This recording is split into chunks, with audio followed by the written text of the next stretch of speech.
사도신경으로 우리의 신앙을 고백하겠습니다. 나는 전능하신 아버지 하나님 천재 창조주를 믿습니다. 나는 그의 유일하신 아들 우리 주 예수 그리스도를 믿습니다. 그는 성령으로 잉태되어 동정녀 마리아에게서 나시고 본디오 빌라도에게 고난을 받아 십자가에 못 박혀 죽으시고 장사된 지 사흘 만에 죽은 자 가운데서 다시 살아나셨으며 하늘에 오르시어 전능하신 아버지 하나님 우편에 앉아 계시다가 거기로부터 살아있는 자와 죽은 자를 심판하러 오십니다. 나는 성령을 믿으며 거룩한 공교회와 성도의 교제와 죄를 용서받는 것과 몸의 부활과 영생을 믿습니다. 아멘. 하나님께서 오늘 우리에게 주시는 말씀은 이사야 23장입니다. 구약성경 992쪽 이사야 23장 말씀을 교독하겠습니다. 두로에 관한 경고라. 다시스의 배들아 너희는 슬피 부르짖을지어다. 두로가 황무하여 집이 없고 들어갈 곳도 없음이요 이 소식이 기띔 땅에서부터 그들에게 전파되었음이라. 바다에 왕래하는 시돈 상인들로 말미암아 부요하게 된 너희 해변 주민들아 잠잠하라. 시올의 곡식 곧 나일의 추수를 큰 물로 수송하여 드렸으니 열국의 시장이 되었도다. 시돈이여 너는 부끄러워할지어다. 대접하다 곧 바다의 요새가 말하기를 나는 산고를 겪지 못하였으며 출산하지 못하였으며 청년들을 양육하지도 못하였으며 처녀들을 생육하지도 못하였다 하였음이라. 그 소식이 애굽에 이르면 그들이 두로의 소식으로 말미암아 고통받으리로다. 너희는 다시스로 건너갈지어다. 해변 주민아 너희는 슬피 부르짖을지어다. 이것이 옛날에 건설된 너희 희락의 성 곧 그 백성이 자기 발로 먼 지방까지 가서 머물던 성읍이냐. 면류관을 씌우던 자요 그 상인들은 고관들이요 그 무역상들은 세상의 존귀한 자들이었던 두로에 대하여 누가 이 일을 정하였느냐. 만군의 여호와께서 그것을 정하신 것이라. 모든 누리던 영화를 욕되게 하시며 세상의 모든 교만하던 자가 멸시를 받게 하려 하심이라. 딸 다시스여 나일같이 너희 땅에 넘칠지어다. 너를 속박함이 다시는 없으리라. 여호와께서 바다 위에 그의 손을 펴사 열방을 흔드시며 여호와께서 가나안에 대하여 명령을 내려 그 견고한 성들을 무너뜨리게 하시고 이르시되 너 학대받은 처녀 딸 시도나 네게 다시는 희락이 없으리니 일어나 기띔으로 건너가라. 거기에서도 내가 평안을 얻지 못하리라 하셨느니라. 갈대아 사람의 땅을 보라. 그 백성이 없어졌나니 곧 아수르 사람이 그곳을 들짐승이 사는 곳이 되게 하였으되 그들이 망대를 세우고 궁전을 헐어 황무하게 하였느니라. 다시스의 배들아 너희는 슬피 부르짖으라. 너희의 견고한 성이 파괴되었느니라. 그날부터 두로가 한 왕의 연한같이 70년 동안 잊어버린 바 되었다가 70년이 찬 후에 두로는 기생의 노래같이 될 것이라. 잊어버린 바 되었던 너 음녀여 수금을 가지고 성읍에 두루 다니며 기묘한 곡조로 많은 노래를 불러서 너를 다시 기억하게 하라 하였느니라. 70년이 찬 후에 여호와께서 두로를 돌보시리니 그가 다시 값을 받고 지면에 있는 열방과 음란을 행할 것이며 그 무역한 것과 이익을 거룩히 여호와께 돌리고 간직하거나 쌓아두지 아니하리니 그 무역한 것이 여호와 앞에 사는 자가 배불리 먹을 양식 잘 입을 옷감이 되리라. 아멘. 하나님께서는 이사야 선지자를 통하여서 이사야 13장부터 오늘 본문 23장까지 유다 근방에 있었던 각 족속들, 각 열방들 그리고 나라들에 대한 경고의 말씀을 해 주셨습니다. 오늘은 두로에 관한 경고의 말씀입니다. 두로를 향한 경고이지만 두로 조금 위에 있었던 시돈이라고 하는 도시 국가와 또 멀리 떨어져 있는 다시스, 오늘날로 말하면 스페인을 일컫는데 그곳에 이르기까지 모든 일들을 하나님께서 다스리시고 주관하시고 교만하는 그러한 세력들을 심판하실 때가 오게 된다 하는 것을 말씀하고 있습니다. 여러 번 말씀드렸지만 우리가 꼭 기억해야 할 것은 하나님은 어느 한 지역만의 하나님이 아니고 어느 한 민족만의 하나님이 아니라고 하는 겁니다. 하나님께서 이 모든 우주 만물을 창조하셨고 또 다스리시는 주관자이시기 때문에 이스라엘 백성들뿐만 아니라 하나님의 백성들뿐만 아니라 모든 세계 곳곳에 거하는 모든 백성들, 열방들을 친히 다스리고 주관하시는 하나님이시다 하는 것이죠. 그래서 언젠가 때가 되면 하나님의 날이 반드시 온다. 그 날이 온다. 여호와의 날이 온다. 심판의 날이 온다는 것이지요. 주를 섬기며 주의 뜻 가운데 살아가는 백성들에게는 그 날이 구원의 날이요, 감격의 날이요, 잔치의 날이 되겠지만, 그러나 하나님 없이 사는 인생들, 하나님 무시하고 하나님 뜻과 상관없이 자기 뜻대로 자기 생각대로 그렇게 사는 사람들에게는 반드시 심판의 날이 오게 된다라고 하는 것을 말씀하고 있는 것입니다. 오늘 두로에 관한 말씀을 함께 묵상하기를 원하는데요. 1절, 2절, 1절과 2절 말씀을 함께 읽겠습니다. 두로에 관한 경고라. 다시스의 배들아, 너희는 슬피 부르짖을지어다. 두로가 황무하여 집이 없고 들어갈 곳도 없음이요, 이 소식이 기띔 땅에서부터 그들에게 전파되었음이라. 바다에 왕래하는 시돈 상인들로 말미암아 부유하게 된 너희 해변 주민들아 잠잠하라. 아멘. 두로는 지중해 해변에 있던 아주 강력한 도시 국가였습니다. 부유한 도시 국가였습니다. 아주 큰 땅덩어리를 가지고 있지는 않았지만, 그러나 이들은 특별히 그 지중해 해상 무역권을 장악함으로 말미암아서 세력을 곳곳으로 이렇게 펼쳐 나갔습니다. 그래서 이 당시에 다시스라 일컬어졌던 그 스페인까지 그 영향력을 행사하고 그곳에 마치 식민지와 같은 그러한 자기들의 세력을 형성을 하기도 했었습니다. 그런데 지금 이 당시는 그 비행기가 있는 것도 아니고 또 뭐 철도가 있는 것도 아니고, 그렇기 때문에 그 해상 그 세력, 그러니까 배를 잘 만들어서 배를 이용해서 무역을 하고 또 많은 돈을 벌고 그것을 가지고 이제 자기의 세력을 증강하는 그런 시대였다고 하는 것이죠. 바로 두로가 그러한 역할을 하는 시대였습니다. 그런데 이 두로가 그러한 큰 세력을 형성하기 전에 먼저는 그 위쪽에 있는 시돈이라고 하는 그러한 도시 국가로부터 그 힘이 형성이 되기 시작했었습니다. 그러나 두로가 그 모든 해상권을 장악함으로 인해서 영향력을 키프로스 그리고 스페인 여기까지 확대하게 된 것이죠. 그런데 오늘 하나님께서는 다시스의 배들아 너희는 슬피 부르짖을지어다. 지금 다시스는 조금 전에 말씀드린 대로 이 멀리 떨어져 있는 두로라고 하는 이 나라의 영향력 아래에 있었던 그러한 나라입니다. 그런데 이 자기들이 그 영향을 받고 있던 그 나라 두로가 이제 망하게 되었다고 하는 것이죠. 두로의 그 망하는 모습, 그 모습에 대해서 1절에서 표현하고 있는데 1절을 제가 한번 더 읽어보겠습니다. 두로에 관한 경고라.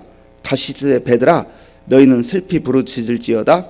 두로가 황무하여 집이 없고 들어갈 곳도 없음이요, 이 소식이 기띔 땅에서부터 그들에게 전파되었음이라. 아멘. 다시스는 스페인이고 기띔은 오늘날로 말하면 사이프러스, 키프로스 그 섬을 일컫습니다. 그 섬을 통과해서 다시스까지 가게 되는데 거기까지 두로가 망하게 됐다는 소식이 들려왔다고 하는 것이죠. 어느 정도 망하게 되었는가? 황무하여 집이 없게 되었다. 그래서 사람들이 들어갈 곳이 없을 정도로 그렇게 황폐하게 되었다고 하는 것입니다. 그러니까 얼마나 폭삭 망하게 됐는지를 우리가 알 수가 있는 것이죠.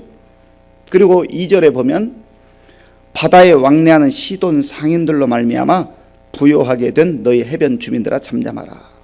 바다에 왕래하던 아까 말씀드렸던 해상권을 장악하고 그 해상 세력을 통해서 무역업을 통해서 많은 돈을 벌고 또 세력을 증강했던 이 두로가 망하게 되었다 하는 것이죠. 잠깐 부요하던 시절이 있었고 그것 때문에 큰 소리치고 또 영향력을 확대하고 아주 저 멀리 다시스까지 스페인까지 그 영향력을 확대하는 그러한 자기들이 볼 때 아주 영원할 것 같은 그러한 영광의 시대가 있었지만 그러나 하나님의 때가 되었을 때 이들의 영광이 저물게 되고 무너지게 되었다라고 하는 것입니다. 그래서 함께 그 모든 일들을 했던 그 무역에 동참했던 그 아래쪽에 그 애굽이라고 하는 나라, 이집트죠. 그 나라도 충격에 빠지고 곳곳이 혼란에 빠지게 되었다라고 하는 것입니다. 자, 본문 3절부터 6절까지, 3절부터 5절까지 읽겠습니다. 시올의 곡식 곧 나일의 추수를 큰 물로 수송하여 드렸으니 열국의 시장이 되었도다. 시돈이여 너는 부끄러워할지어다. 대저 바다 곧 바다의 요새가 말하기를 나는 산고를 겪지 못하였으며 출산하지 못하였으며 청년들을 양육하지도 못하였으며 처녀들을 생육하지도 못하였다 하였습니다. 그 소식이 애굽에 이르면 그들이 두로의 소식으로 말미암아 고통받으리로다. 아멘. 나일의 추수, 나일은 나일강을 말하죠. 그 애굽에서 아주 많은 곡식들, 그 곡식들을 이제 배를 통해서 곳곳에 수출을 하게 되니까 애굽도 많은 돈을 벌게 되었고 또 해상 무역을 하는 이 두로와 시돈 세력들은 역시 돈을 벌 뿐만 아니라 그 경제력 증가를 통해서 영향력을 곳곳에 행사했었다고 하는 것이죠. 그런데 그 시돈도 말하기를 나는 산고를 겪지 못하였으며 출산하지 못하였으며 청년들을 양육하지도 못하였으며 처녀들을 생육하지도 못하였다. 이것은 완전히 생명이 끊어졌다. 이제 마치 죽게 되었다. 아무런 힘도 없다. 그런 상태를 말하고 있는 것 아니겠습니까? 이들에게도 과거에 영광이 있었고 대단한 그런 시절들이 있었지만 그러나 두로가 멸망하게 될 때, 망하게 될 때 같이 연쇄적으로 이런 고통을 당하는 모습을 보게 되는 것이죠. 5절에서는 애굽이 고통하며 애굽이 힘들어하는 그런 표현이 나왔잖아요. 5절 그 소식이 애굽에 이르면 그들이 두로의 소식으로 말미암아 고통받으리로다. 오늘날 우리가 지금 전 세계적 위기, 글로벌 위기 가운데 있지 않습니까?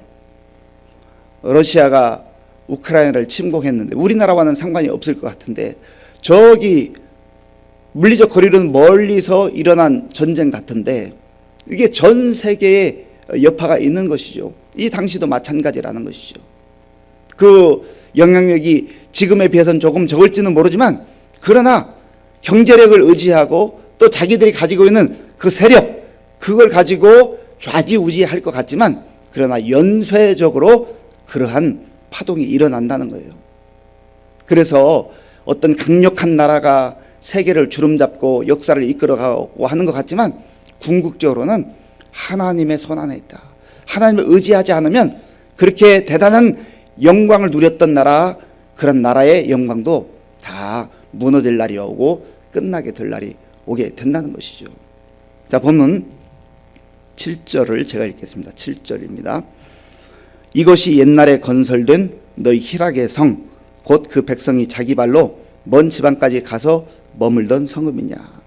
이것은 지금 두로의 무너진 모습, 황폐한 모습을 일컫는 것인데 예전에는 그들이 우리는 희락의 성이라, 우리에게는 기쁨이 있고 잔치가 있고 늘 화려함이 있었다고 하는 희락의 성으로 그들이 스스로 불렀었고 다른 사람들도 그렇게 마치 부러운 도시처럼 부러운 나라처럼 바라봤다고 하는 것이죠. 그런데 그러한 나라의 영광이 다 무너지고 망하게 되었다라고 하는 것이죠. 그들이 자랑할 뿐만 아니라 다른 사람이 부러워했던 모습이 8절에도 구체적으로 나타나는데요.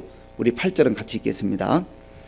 면류관을 씌우던 자요 그 상인들은 고관들이요 그 무역상들은 세상의 존귀한 자들이었던 두로에 대하여 누가 이 일을 정하였느냐. 면류관을 씌우던 자. 면류관은 뭘 말합니까? 승리를 상징하잖아요. 내가 승리했다. 두로가 승리했다. 우리 시대는 영원할 것이다. 그렇게 생각하고 그렇게 살았던 시절이 있다는 것이죠. 그리고 그 상인들은 고관들이요. 이 당시에도 이 경제력을 쥐고 있는 사람들이 아주 영향력을 끼쳤던 것 같아요. 그러니까 그들이 고관들로서 큰 소리 치면서 떵떵거리며 살았던 그런 시대에, 그리고 그 무역상들은 세상의 존귀한 자들이었다. 그러니까 고대나 지금이나 이 경제력을 잡고 또 경제력을 확대하는 그런 세력들이 큰 소리 치는 그러한 세상 아닙니까? 그런데 어떻게 그들의 그 면류관 영광이 무너지게 된 것인가? 이것이 어떻게 된 일인가 하는 것을 이사야 선지자를 통해서 분명하게 말씀하시죠. 그 내용이 9절에 있습니다. 우리 9절을 함께 읽겠습니다. 만군의 여호와께서 그것을 정하신 것이라. 모든 누리던 영화를 욕되게 하시며 세상의 모든 교만하던 자가 멸시를 받게 하려 하심이라. 아멘. 만군의 여호와께서 이 모든 것을 정하셨다. 두로가 영향력을 행사하고 두로가 좌지우지하는 것 같고 시돈이 거기에서 같이 동조하고 또 애굽도 좋아하고 이러한 모든 일들이 두로에 의해서, 시돈에 의해서 혹은 애굽에 의해서 역사가 쓰여지는 것 같지만 이 모든 일들을 하나님께서 행하시고 하나님께서 주관하신다는 거예요. 일시적으로 하나님께서 그들의 영광과 그들의 영화를 허락하실 때가 있어요. 그러면 이 모든 것이 하나님으로부터 온 것임을 겸손하게 시인하고 인정하고 하나님을 경외해야 되는데 자기들 멋대로라는 것이죠. 하나님께서 일정 기간 허락하시니까 하나님 마치 계시지 않은 것처럼 자기들이 그 하나님의 자리에 올라가서 하나님도 무시하고 자기 멋대로 살아가게 된다는 것이죠. 그러나 때가 되었을 때 하나님께서 그들의 영화를 모두 무너뜨리시고 욕되게 하신다. 그리고 교만하던 그 세력들, 떵떵거리던 그 세력들을 아주 멸시당하게 하시는 하나님의 진노의 날이 반드시 오게 될 것이다 하는 것이죠. 그래서 교만하면 망하게 되어 있습니다. 교만하면 망하게 되어 있어요. 교만은 패망의 선봉이요 거만한 마음은 넘어짐의 앞잡이니라 말씀하잖아요. 교만한 자를 하나님께서 대적하시되 겸손한 자들에게는 은혜를 주시느니라. 그래서 우리가 은혜 가운데 살기 위해서는 늘 하나님을 인정하고 하나님을 하나님으로 대접하고 하나님으로 경외하며 겸손하게 살아야 돼요. 그런 사람들에게 하나님께서 은혜를 베풀어 주신다는 것이죠. 물론 그 뒷부분에 보면 하나님께서 완전하게 멸망시켰던 이 두로에게도 신락 같은 희망을 주셔요. 자, 본문 15절을 함께 읽겠습니다. 그 날부터 두로가 한 왕의 연한같이 70년 동안 잊어버린 바 되었다가 70년이 찬 후에 두로는 기생의 노래같이 될 것이라. 아멘. 여기서 기생의 노래같이 될 것이라는 것은 음탕한 모습, 음녀의 모습 그런 표현이라기보다는 이방인으로서 하나님 무시했던 이 세력이 완전히 멸망당했지만 다시금 하나님께서 기회를 주셔서 때가 또 이르렀을 때에 이들이 노래하게 되고 다시 무역을 하게 되고 그리고 그러한 모든 것들이 이제 하나님의 영광을 위해서 쓰여지게 되는 날이 올 것이다 라고 하는 것을 말씀을 통해서 이사야를 통해서 알려주고 있는 거예요. 그러니까 하나님의 그 마음, 모든 열방과 민족과 나라들을 구원하시기를 원하시는 하나님의 그 사랑의 마음이 여기에도 담겨져 있다고 하는 거죠. 그 사랑의 마음은 비단 유다 백성들, 이스라엘 백성들에게만 한정된 게 아니라는 거예요. 온 열방을 향하신 아버지의 마음이 바로 그렇다고 하는 것이죠. 사랑하는 성도 여러분, 우리는 주님 안에서, 예수님 안에서 구원받은 주님의 백성들입니다. 주님의 자녀들입니다. 그래서 그 주의 은혜 가운데 오늘도 겸손함으로 살아야 돼요. 감격함으로 살아야 돼요. 그리고 세상 사람들이 하나님 없이도 잘 사는 것 같고 모든 영광을 누리는 것 같지만 그걸 하나님께서 일시적으로 허락해 주신 거예요. 그걸 부러워하거나 그거를 정말 나도 좀 저렇게 살고 싶다, 하나님 없이도 저렇게 살아보고 싶다, 그러한 부러움이 아니라 그들을 긍휼히 여기는 마음, 아버지 하나님의 마음으로, 그 시선으로 바라보는 그 마음이 필요하다는 것이죠. 그래서 우리 모두 오늘도 주님 안에서 구원받은 자답게 당당하게 사시되 겸손하게 사시고, 또 하나님 없이 사는 인생들을 긍휼히 여길 수 있는 아버지의 마음으로 사는 그런 날 될 수 있기를 간절히 바랍니다. 아버지 하나님, 감사합니다. 하나님께서 온 세계 열방을 사랑하셔서 그들에게 경고의 메시지를 보내시면서 그들이 하나님께 속히 돌아오기를 원하시는 이 마음을 말씀을 통해서 다시 한번 보게 됩니다. 하나님, 우리도 죄 가운데 허덕이며 하나님 없이 살던 인생들, 하나님 모르고 살던 인생들, 주께서 여러 사람들을 통해서 주님의 뜻 가운데 하나님의 자녀로 불러주시고 구원해 주신 것을 감사합니다. 구원받은 자답게 겸손하게 살게 도와주시고, 또 우리 주변에 아직도 하나님 없이도 떵떵거리며 사는 그러한 사람들을 불쌍히 여기고 긍휼히 여기며 그들에게 복음을 증가하며 살아가는 우리 모두가 되게 하여 주시옵소서. 예수님의 이름으로 기도하옵나이다. 아멘.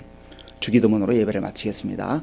하늘에 계신 우리 아버지, 아버지의 이름을 거룩하게 하시며 아버지의 나라가 오게 하시며 아버지의 뜻이 하늘에서와 같이 땅에서도 이루어지게 하소서. 오늘 우리에게 일용할 양식을 주시고 우리가 우리에게 잘못한 사람을 용서하여 준 것 같이 우리 죄를 용서하여 주시고 우리를 시험에 빠지지 않게 하시고 악에서 구하소서. 나라와 권능과 영광이 영원히 아버지의 것입니다. 아멘. 오늘 우리에게 주신 말씀, 두로를 향한 경고의 말씀을 통해서 우리가 사실 세계 역사를 보면 그 강력한 제국들도 때가 되었을 때 다 망했습니다. 영원할 것 같은 나라, 영원할 수가 없습니다.